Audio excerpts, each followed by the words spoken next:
მოგესალმებით. დღეს მორიგი ლაშქრობაზე მივდივართ კოჯისციხის მიმართულებით, კოჯისციხიდან კი დავაშვებით კაბენის მონასტრისკენ და ჩანჩქერებისკენ. ეს მარშრუტი ნაწილობრივ გავლილი მაქვს, თუმცა მთლიანი წრიული არასდროს აქედან გამომდინარე რაღაც სიახლე იქნება. ამ ლაშქრობებს იმიტომ გეგმავ, რომ განახოთ რა არის თბილისის სანახაო სანახავი, ერთი ან ორი დღით რომ გავიდეთ და მოვცდეთ ქალაქს, შევიცვალოთ გარემო და უბრალოდ დავისვენოთ ქალაქის მოურსკენ. ის არის ბილიკის დასაწყისი. აქედან თავის დროზე რა ბევრი ტურები ხომ გაკეთებული და იქ ჩავდიოდით ხოლმე ასურეთში. სავარაუდოდ თქვენს მაგ მარშრუტზე მიდიოდით. მე მგონი. და ძალიან кайმი იყო, მაგრამ ერთხელ წამოვედი, ისეთი სიტყვა იყო, ისეთი თავბედი მაწყრენა, დაგვიმტრია თავები. მარშრუტზე დავიძარით, აი ესე მივალთ ახლა და ჩავალთ აი 40-ას ეკლესიაში. ფერები კარგია. ამაზე სწორებს.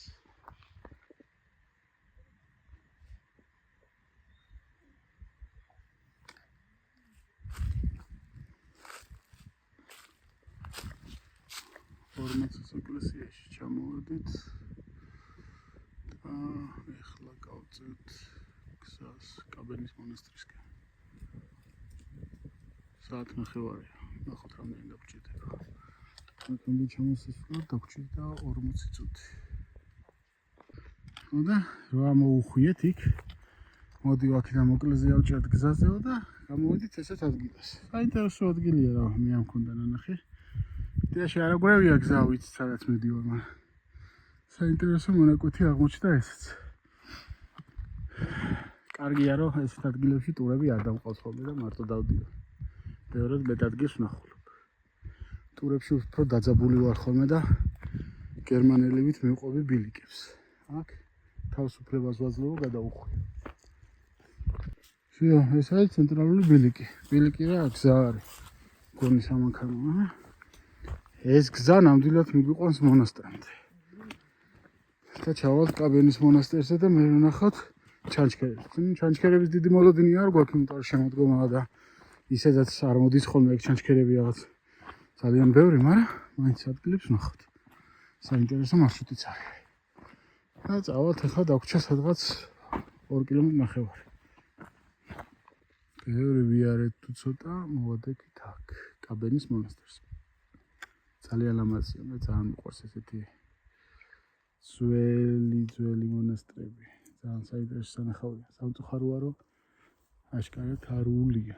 მაგრამ კარგი ადგილია. ნამდვილად არ ვიცი, ეს რომელი ციხესიმაგრის ნანგრევებია, ან ეკლესიის, უფრო ციხესიმაგრის. მაგრამ საკმაოდ ლამაზი და საინტერესო არის. ჩემდა სამარცხვინოთ არის, რო არ ვიცი ამ ადგილის შესახებ არაფერი ისტორიული წყარო. ეცდები რომ მოვიძიო, მაგრამ არ მგონია რომ ამის მივაკნო. თუ მე ვიცით, მითხარით რა ადგილი არის, ეს არის კაბენის მონასტრამდე 200 მეტრით აქეთ. აი იქეთ უკვე წითელ სახურავს თუ ხედავთ, იქეთ არის კაბენის მონასტერი. საკმაოდ საინტერესო ადგილია და ძალიან მიუხედავია. ძალიან მიუხედავია. დიდი ხანია ესეთი მიუხედავი ისტორიული ძეგლი არ მინახავს.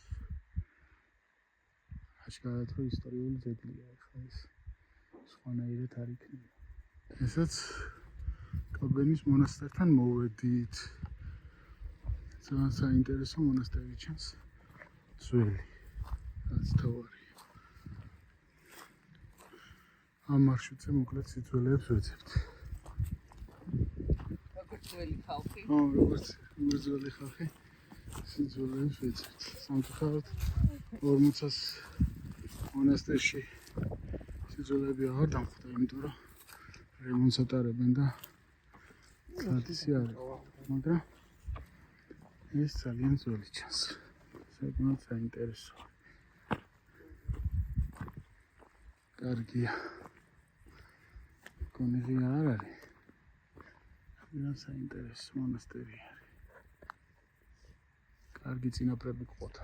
სამწუხაროდ შთამომავლობა ვერ გავუმართლეთ, თორე ჩვენი წინაპრები ჩვენზე ყოჩაღები იყვნენ აშკარად. როგორც ყველგან ჩვენი ჩრდილოელი მეზობელი აქაც თავს არ გვანებებს.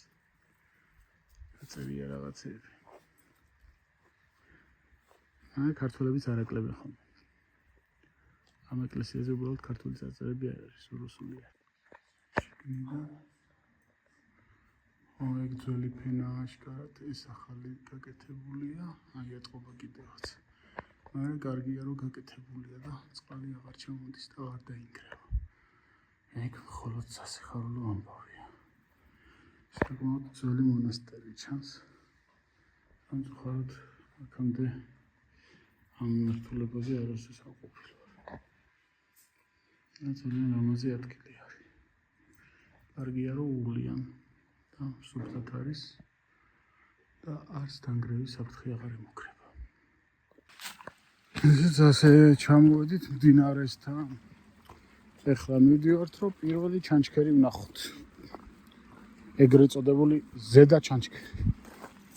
იმედია კარგი დაგხვდება. წყალი დიდი ვერაფერი არ არის. ნახოთ.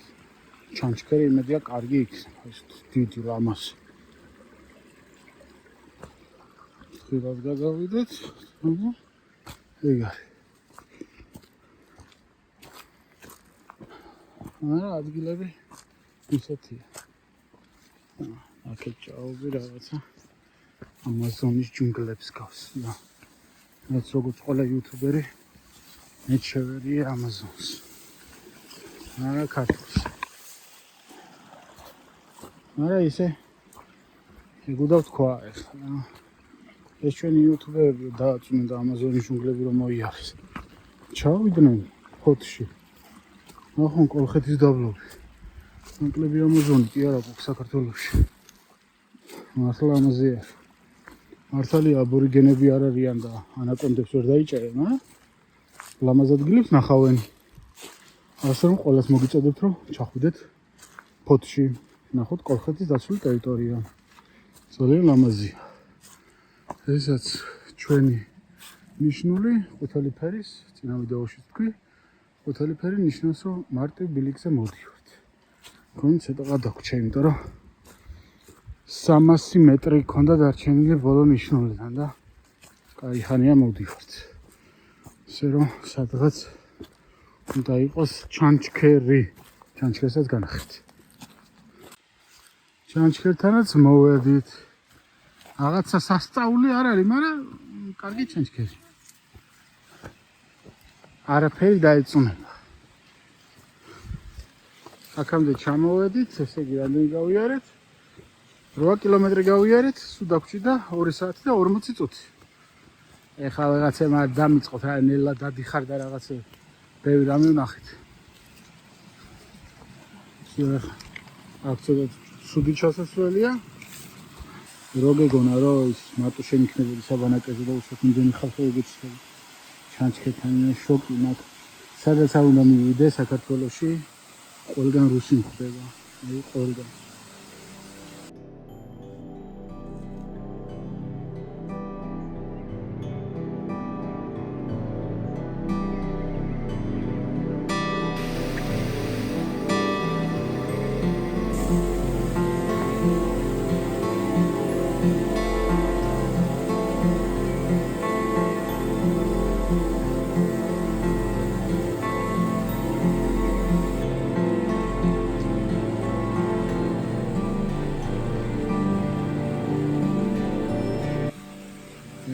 მეორე ჩანჩქერი. ამას თავზე დავადექით. სავარაუდოდ იქიდან შემოვლეთ შეგვეძლო, მაგრამ მოვედით. ინტერესანტია.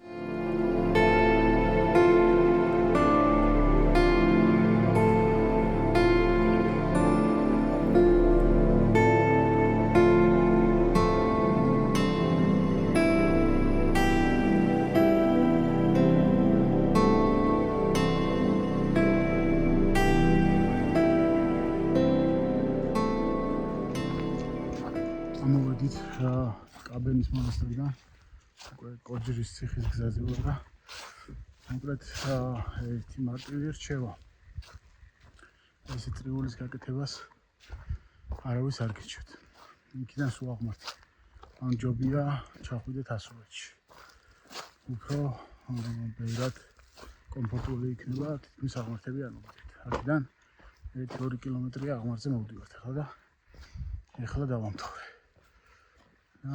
გზა კი კარგია, მაგრამ ცოტა დავიღალეთ, იმიტომ რომ რაღაცა ფიზიკურად და მენტალურად არ ვიყავით მზად, რომ ამდენი აღმართი შეგხვდებოდა.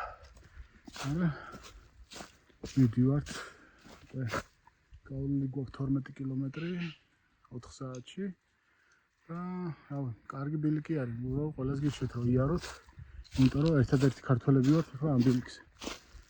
თავი მგონია სადღაც ურალის მთებში სალაშქროთ, იმიტომ რომ ჩვენს გარდა 1-50 რუსი შემხდა მარტო სხვადასხვა ჯგუფებით და იარეთ თქვენს თბილისთან ახლოს არის ეს მარშრუტი ძალიან ახლოს არის და ადვილი გასაკეთებელია ბავშვებთან ერთად იარეთ, მეგობრებთან ერთად, ვისაც გინდათ ტურები აკეთეთ ამ მარშრუტზე, ვისაც ტრეკი დაგჭირდებათ, მოგცემთ, დაგაკვალიანებთ, იმიტომ რომ კარგავთ საქართველოს, ჩვენ არსად აღარ დავდივართ და სულ ყველგან რუსები არიან, სულ ყველგან.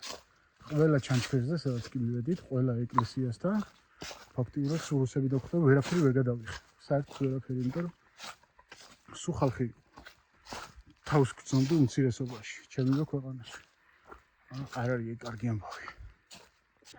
ესაც კოჯრის ციხეზე ამოვედი და აქაც უმცირესობაში ვართ ქართველები. ჩემივე ქვეყანაში მოკლედ უმცირესობაში ვარ, მრავალი ტომი მიტევს. აზია და ჩრდილოეთი.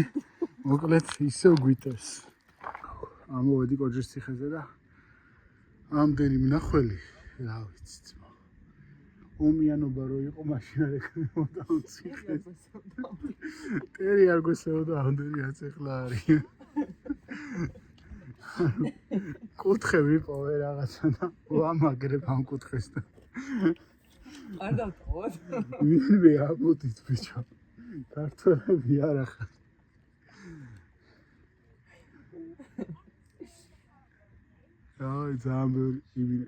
ძალიან ბევრი არის. სახელსაც ვერ ვიძახებ, ცემენი მინე.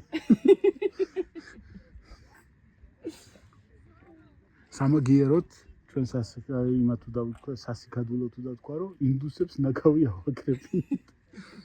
ვიდეოს გადაღების მერე მიხვდა რომ მაგათი ნაგავი იყო და აიხეს. ინდუსები ჩვენ ქვეყანასაც აბინძურებენ. თავის ქვეყანა ხო გაუშვეს იმაში, დიდ სანაგვეში. ეხლა ამ ქვეყნის გაშვებოდეთ, მაგრამ ვერ მივხვდით. ამდენი რუსი არის. სახეს აძრობენ, რამდენიმე ქართველიც არის, ყველა რუსია არის, მაგრამ უმეტესად ისინი არის. სულ არის 14 კილომეტრი, დაგვჭირდა 5 საათი, კარგი ბილიკი იყო, ერთდღიანი მარშრუტისთვის იდეალური არის. ეხლა ვზივართ გამოქვაბულში, ღრმა ბავშვობაში ხშირად ამოდიოდი ხოლმე, ჩემი მეგობრები ამოყავდა, კურსელები, ყველა ძველი ჩემი მეგობრები გაიხსენებენ ამ გამოქვაბულს. უამიდობის დროს ხშირად შეგვიფარებია თავი, ეხლა მოხატულია, ჩვენიათ ვიღაცას უმაიმუნია და კარგი მარშრუტია რა საბოლოო ჯამში, ყველას გიჩვენთ რომ იაროთ. წრიული გააკეთეთ უფრო, ჩვენ მაშინვე კოჯრის ციხეზე ამობრუნდით და ცოტა აღმართები არის, მაგრამ ეგაც არაფერი ისეთი განსაკუთრებული. სულ 5 საათი დაგვჭირდა და რაც თავარია წყალი არ არის ბილიკზე. ნაკაც. ერთ-ორ ადგილას არის, მაგრამ მაინც ითვლება რომ არა. მოკლედ ჩამოვედით კოჯრის ციხიდან, ეხლა ვართ იუნკერების მემორიალთან და ეს ადგილი აი გამოხატავს საქართველოს რეალობას დღევანდელს რა. დანგრეული იუნკერების მემორიალი, რომელსაც არავინ ყურადღებას არ აქცევს. დანგრეული კოჯრის ციხე, ზედ დაფლეთილი ქართული დროშით, რომელიც არც კი ეტყობა, აი აქ არის და ბევრი რუსი.